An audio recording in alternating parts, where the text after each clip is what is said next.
What if pain wasn't a detour in life, but the road itself? Arthur Schopenhauer, often called the philosopher of pessimism, didn't believe suffering was a rare misfortune to be avoided. He believed it was the very fabric of human existence. It's a confronting idea, but also a strangely liberating one. In a culture obsessed with positivity and endless self-improvement, we're taught that happiness is the goal and suffering is a failure. But what if that's backwards? What if trying to eliminate pain only deepens our despair? Schopenhauer argued that life isn't painful because we're doing it wrong. It's painful because that's its nature. From the moment we're born, we're vulnerable to loss, disappointment, illness, and the gnawing sense that something's always missing. And even when life is going well, there's often an undercurrent of restlessness, a feeling that something better lies just out of reach. We spend so much of our lives chasing comfort, success, love, and approval, only to discover that even when we grasp them, the satisfaction fades quickly. Like water slipping through our fingers, joy never quite lasts. For Schopenhauer, this wasn't a cause for despair, but a wake-up call. Suffering, he believed, isn't a bug in the system, it's the system. Yet acknowledging this doesn't mean giving up. In fact, it's the first step toward living with honesty and clarity. When we stop fighting the truth of life's hardship, we free ourselves from illusion. We begin to ask deeper questions, not how do I avoid suffering, but how can I grow through it? In that shift, a new kind of strength is born, one rooted not in denial, but in courageous acceptance. The will to live controls us. At the heart of Schopenhauer's philosophy lies a haunting truth. We are not as free as we believe. Beneath our choices, dreams, and ambitions pulses a blind, insatiable force he called the will to live. It's not rational. It doesn't ask what's good for us. It simply drives us to want, to strive, to crave endlessly. It's why we chase love, success, power, and pleasure, only to find ourselves empty once we've achieved them. We think we're pursuing happiness, but we're really serving this invisible master, the will. This will is primal. It's the same urge that pushes animals to survive and reproduce. But in humans, it takes on more complex and tormenting forms. We build lives, careers, families, even empires, trying to satisfy this hunger. But nothing is ever enough. That promotion, that dream home, that perfect partner, they satisfy us for a moment before the craving returns, often stronger than before. It's a cycle: desire, achievement, disappointment, and it keeps turning. The tragedy? We often mistake the will's demands for our own voice. We think, if I just had this, I'd finally be content. But the finish line always moves. The will promises fulfillment, but delivers only fleeting highs, followed by deeper lows. Schopenhauer didn't tell us this to depress us. He told us to wake us up, to help us see that what we call freedom might actually be compulsion. But in recognizing this force, we gain power. We can begin to step back, question what we truly want, and slowly loosen the will's grip on our lives. To understand the will is to understand why we suffer. But it's also the first step in reclaiming our inner freedom, the live on the hedonic treadmill. Have you ever worked tirelessly for something, only to find that the joy didn't last? Maybe it was landing your dream job, buying a new car, or finally entering a longed-for relationship. At first, the feeling is electric. You feel alive, validated, fulfilled. But slowly, almost without noticing, that joy fades. The excitement dulls, and a quiet question returns. What's next? This is the essence of what psychologists now call the hedonic treadmill, a term Schopenhauer anticipated long before science gave it a name. According to him, we are caught in an endless loop of desire. We want, we chase, we obtain, we adapt, and then we want again. It's not because we're ungrateful or broken. It's because the will, that deep inner force driving all of life, is never satisfied. It feeds us new cravings as soon as the old ones are met. And in today's world, that cycle is faster than ever. Social media bombards us with images of people who appear happier, richer, more successful. We feel the pressure to keep up, to prove ourselves, to constantly upgrade our lives. We believe happiness is just one more achievement away. But Schopenhauer challenges that belief. He tells us the chase is a trap. No matter how fast we run, the treadmill doesn't stop. True peace, he suggests, won't come from chasing the next thing. It comes from understanding the chase itself. When we see this cycle for what it is, we can begin to step off. We can stop measuring our worth by the next milestone and start asking deeper questions. What really matters? What brings lasting meaning? In that moment of awareness, we take our first steps off the treadmill and towards something more real. Modern society magnifies the problem. In a world that's more connected, advanced, and efficient than ever before, one would think we'd be happier. After all, we have endless entertainment at our fingertips, instant communication, and more material comfort than any generation before us. But beneath the surface of our modern lives, a quiet emptiness lingers. Despite all our progress, many of us feel lonelier, more anxious, and increasingly dissatisfied. Schopenhauer's insights shine a brutal light on this contradiction. He argued that progress does not cure suffering, it simply multiplies our desires. Every invention, every advancement, every new convenience doesn't eliminate pain. It creates new cravings, new comparisons, and new reasons to feel unfulfilled. The will, the inner drive to have, to want, to consume, thrives in modern society. It feeds off of abundance. Social media, advertising, and consumer culture amplify this restlessness. We're constantly reminded of what we don't have: a better body, a bigger house, a more exciting life. The modern world doesn't just reflect our desires, it manufactures them, turning our attention outward and away from any inner stillness. And so we chase, scroll, spend, compare, hoping the next click or purchase will finally be enough. But it never is. Schopenhauer warned us of this trap before it was wrapped in glossy screens and two-day shipping. His philosophy reminds us that no matter how advanced we become, we cannot buy or build our way out of existential dissatisfaction. The problem isn't the world, it's the structure of desire itself. So what's the alternative? It begins with stepping back, turning inward, recognizing that more isn't always better, and that meaning doesn't come from accumulation, but from awareness. In a culture that magnifies longing, Schopenhauer's wisdom helps us remember the value of letting go. Art, music, and philosophy offer relief when life feels heavy, when the noise of ambition, comparison, and constant craving becomes too much.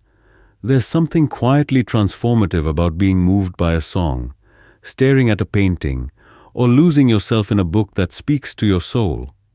In those moments, time slows, the endless grasping of desire fades, and for just a while, you feel free.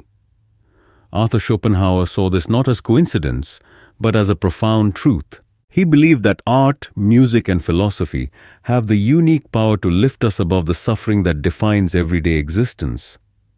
While we cannot escape the will, the driving force of endless want, we can transcend it, if only temporarily. And we do that by stepping outside of ourselves. Think of a time when a piece of music brought you to tears, or when you stood in nature, breathless, not thinking, just being. That was a moment beyond the will, a moment of stillness in a restless world. Schopenhauer argued that art allows us to see life not through the lens of what we lack, but through the lens of truth and beauty. In art, we stop asking, "What do I want?" and instead ask, "What is this telling me about being alive?" Philosophy offers a similar escape, not from life itself, but from its illusions. It helps us confront reality honestly, stripping away the surface-level distractions that so often cloud our minds. And in doing so, it gives us clarity. In a world addicted to speed, productivity, and superficial pleasure, these moments of transcendence matter more than ever. They remind us that we are not just consumers or competitors. We are human beings capable of depth, wonder, and reflection. Sometimes salvation isn't found in fixing life, but in feeling it more fully. Compassion helps transcend the self in a world where everyone is chasing something: success, validation, peace. It's easy to become trapped in our own narrative, caught up in our personal struggles and silent battles. But Arthur Schopenhauer believed that compassion is the key to breaking free from the prison of self. In a philosophy often labeled bleak, this is one of his most hopeful insights. For Schopenhauer, suffering wasn't just individual, it was universal. Every person you pass on the street, every stranger in the crowd, carries invisible wounds. When we recognize this shared condition, something shifts. The ego softens. The walls between us start to dissolve. We stop seeing people as obstacles or competitors and begin to see them as fellow travelers, each enduring their own form of pain. This awareness doesn't eliminate suffering, but it transforms it. Compassion is not pity, it's not a luxury. It's a radical act of seeing others as fully human, just like ourselves. And in extending kindness through a simple word, a patient ear, or a small gesture, we begin to loosen the grip of the will, that inner force constantly whispering, me, mine, more. When we live with compassion, we step outside the cycle of constant craving. We become part of something larger than ourselves, a quiet rebellion against the self-centered machinery of modern life. Compassion reconnects us to meaning. Schopenhauer saw this as one of the few true paths to transcendence. Not through grand achievement, but through everyday empathy. In a culture that rewards competition and celebrates individualism, this is a radical idea, that by caring for others, we actually heal ourselves. When we recognize the pain in others, we honor the humanity in both them and us. And that, more than any success or status, is where true strength begins. Mindfulness and acceptance are powerful tools. We're often told to stay positive or keep pushing forward, as if hardship is a glitch in the system, a phase we just have to power through. But what if we stopped resisting discomfort and started listening to it? Arthur Schopenhauer believed that much of our suffering doesn't come from pain itself, but from our refusal to accept that pain is a natural part of life. We live in a culture that encourages avoidance. We scroll, binge, distract, and numb. We believe that if we just work harder, think happier thoughts, or fix ourselves fast enough, we'll escape suffering. But Schopenhauer invites us into a different posture, one of radical acceptance. Not resignation, but clarity. Not defeat, but peace through understanding. He believed that by observing our desires instead of blindly following them, we can loosen the will's grip on our inner world. This idea aligns closely with mindfulness, being fully present without judgment. When we sit with our discomfort instead of running from it, we start to see it differently. Pain becomes less of an enemy and more of a messenger. It reveals what matters. It reminds us we're alive. Acceptance doesn't mean we stop striving. It means we stop expecting life to be something it's not. Through mindfulness, we learn to meet life as it is, not as we wish it to be. In doing so, we find a stillness the world cannot offer. In those quiet moments, eyes closed, breath steady, we begin to witness the chaos without becoming consumed by it. We step off the treadmill of desire and rest in the present. That rest may not solve every problem, but it gives us strength, perspective, and grace. Sometimes, peace begins the moment we stop resisting. Meaning is found through response to suffering. Suffering is inevitable, but meaningless suffering is unbearable. That's where Arthur Schopenhauer offers us one of his most profound insights. While we can't eliminate pain from life, we can choose how we respond to it. In that choice lies our power, and perhaps our purpose. Schopenhauer never sugarcoated reality. He knew life was filled with loss, disappointment, longing, and discontent. But instead of turning away from that truth, he leaned into it and invited us to do the same. Why? Because when we stop expecting life to be easy, we stop being shocked when it's hard. And in that clarity, something beautiful happens. we begin to grow. Think about the most painful moment in your life: a loss, a failure, a season of deep uncertainty. At the time, it may have felt unbearable, but in hindsight, it likely shaped you. It revealed your strength, deepened your empathy, or clarified what truly matters. That's what Schopenhauer meant when he said suffering can be a teacher. It can carve out space inside us, not just for pain, but for wisdom. This perspective echoes Viktor Frankl, a Holocaust survivor and psychiatrist, who said, "Suffering ceases to be suffering at the moment it finds meaning." When we shift our focus from "why me" to "what now," we begin to transform our pain into purpose. We stop drowning in what's been taken from us and start discovering what we can give. We may not get to choose our suffering, but we can choose to face it with dignity, resilience, and compassion, for ourselves and for others. That choice doesn't erase the hardship, but it redeems it. Because meaning isn't found in a perfect life. It's found in how we rise, again and again when life breaks us open. Living philosophy means living differently. Philosophy is often seen as something abstract, something distant, academic, reserved for books and classrooms. But Schopenhauer didn't see it that way. For him, philosophy wasn't just a set of ideas to think about. It was a lens to live through. And if we truly take his insights seriously, it demands something of us. It asks us to live differently. In a world obsessed with constant progress, endless desire, and external achievement, Schopenhauer's philosophy is a radical invitation to step off the stage, to stop performing, to stop chasing every next thing. He challenges us to look inward, to ask not just what we want, but whether what we want is even worth wanting. Living differently begins by questioning the very assumptions we're raised with. That happiness comes from success, that more is always better, that discomfort should be avoided at all costs. But when we begin to see suffering not as failure, but as a universal part of life, our priorities shift. We stop asking, "How can I get ahead?" and start asking, "How can I live with truth, compassion, and peace?" This shift is subtle, but powerful. It might look like practicing gratitude instead of chasing status, like simplifying instead of accumulating, like choosing connection over competition, like letting go instead of holding on. Schopenhauer's philosophy reminds us that we cannot escape the suffering of life, but we can live intelligently within it. That means choosing meaning over noise, stillness over distraction, depth over appearance.